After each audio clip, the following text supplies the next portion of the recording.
Good evening, everybody. My name is Bill Stone, and I am blood donor number 673-0261 with the New York Blood Services. Okay? Tonight, I'm here to share my experiences over the past year where I have given back to my community through donating blood, and hopefully I can persuade you all to make a difference and do the same. But first, I'd like to ask everybody in this room a question. Does this look like an empty blood storage freezer? Yes? Well, that's because it is. This one is empty.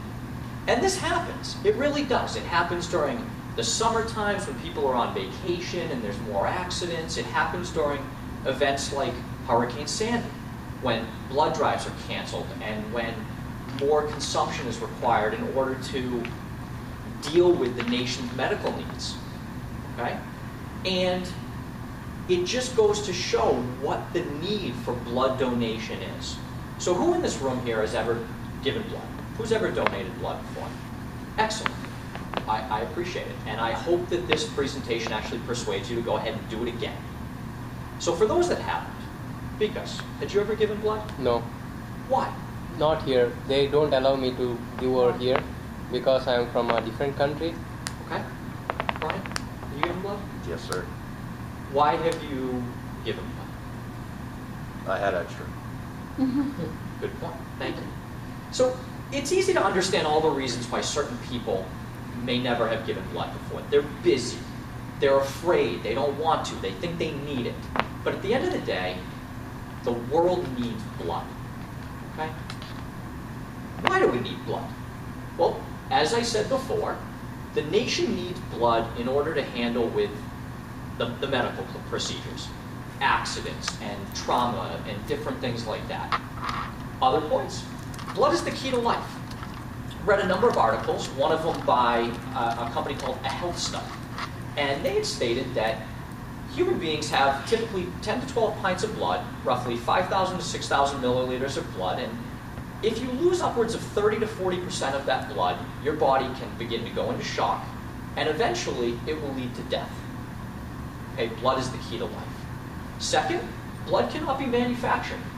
There is no mad, tuned scientist sitting in a laboratory mixing a bunch of chemicals and voila, blood. Doesn't happen. And that's a problem because every 2 seconds in the world, somebody needs blood. Every 2 seconds. And a car accident, for example, and these are facts from the American Red Cross, a car accident, a single car accident, could require a patient to need upwards of 100 units of blood in order to survive and get through that issue. Okay? And finally, the reason why we need everybody to donate blood is there's multiple blood types. There are 8 different blood types, and of those 8, 6 of them are present in less than 10% of the population each. You have O negative, for example, down here at the bottom left. What we like to call the universal donor. Somebody with O negative blood type can be given to anybody. You can provide blood to anybody in this room. However, you yourself can only receive blood from somebody else who's O negative, which means only 7% of the population can give you blood. Okay? Now that we've understood why we need blood, clear need, what's in it for you? Why should you give up your blood? It's your blood. You need it. Well, one of the main reasons you should give up blood, if you sign up, for example, with the New York Blood Services, is you get juice and cookies. And who doesn't love juice and cookies? You give blood, and then you sit down at the table, and you get juice, and you get cookies. That's great. And then you get rewards points, too. Another small reason, not the main reason to give blood, but at the end of the day, they give you back some small number of points as a thank you and a gratitude for donating blood, and you can redeem those for gift certificates or different items that you like. And then finally, I'd like to ask a question. The number one reason why to give blood. What do you see here? Liz, what do you see? What does this mean to you? Taking blood. It'd be nice to me I gave blood today, so you're saving a life, more essentially. Good. Here's what I see. Heroes. When you give blood, you're saving a life like a firefighter pulling a burning child out of a, not a burning child, pulling a child out of a burning building. could burn a child with that. A military person pulling their brother on their shoulders out of a combat situation and to safety. And a lifeguard pulling somebody from the water and saving their life. At the end of the day, your blood is saving another person's life. Just because you didn't get to be a firefighter or a police officer doesn't mean you cannot save lives. That is what this means to me. Okay? And finally, do I need that blood?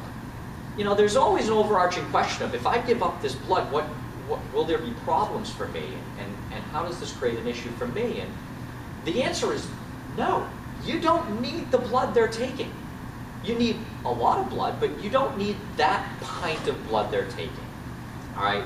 The procedures when you donate blood are sterile, they're safe, they check your temperature, they ensure that you're healthy, or else your blood is not useful for somebody to be transfused with. It's not useful for somebody to have. Okay? And therefore, they're very, very protective, very stable about it. A couple quick facts that I can dangle to everybody.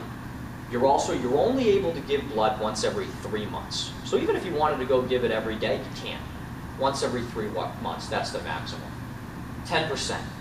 That's the amount of blood they take out of your body every time. Roughly 1 pint, equivalent of 10% of the 10 to 12 pints in everybody here's body. 24 hours. The amount of time it takes your body to start replenishing that blood, and effectively almost to completely replenish it. And it reduces the risk of heart disease. That's right, it's actually a benefit to you to give blood because it takes excess iron out of your body, which can lead to artery hardening and increased risk of heart disease. And if all these things are not enough for you, then what you can do, as I said, and I can't emphasize this enough, is you can save lives. And that's the action step here tonight. It is to go out and it's to give blood. And for that, I want to show this video.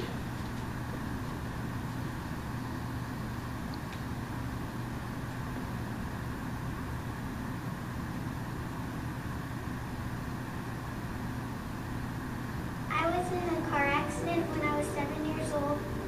I needed a lot of blood. I was in the hospital for 6 months. I had 9 units of blood, 22 anesthesia procedures, and 9 major surgeries. I had lots of wonderful nurses and doctors. Because of blood donors, I have a life that can be whatever I want it to be. Please go donate blood and save a life like mine.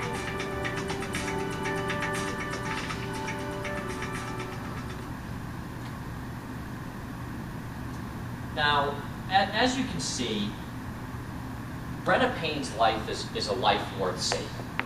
You know, you giving your unit of blood will help Brenna survive. It did help Brenna survive. And that's how I like to live my life. I live my life by the golden rule, where you do for others what you would expect others to do for you. And every day, that's how I try to live, and that's how I ask everybody around me to live if possible as well. That, you know, I understand that we're busy, I understand we have busy jobs and families, but if you can spare 45 minutes once every 3 months to go give blood, you can pay it forward and ultimately save the life of somebody like Brenna Payne.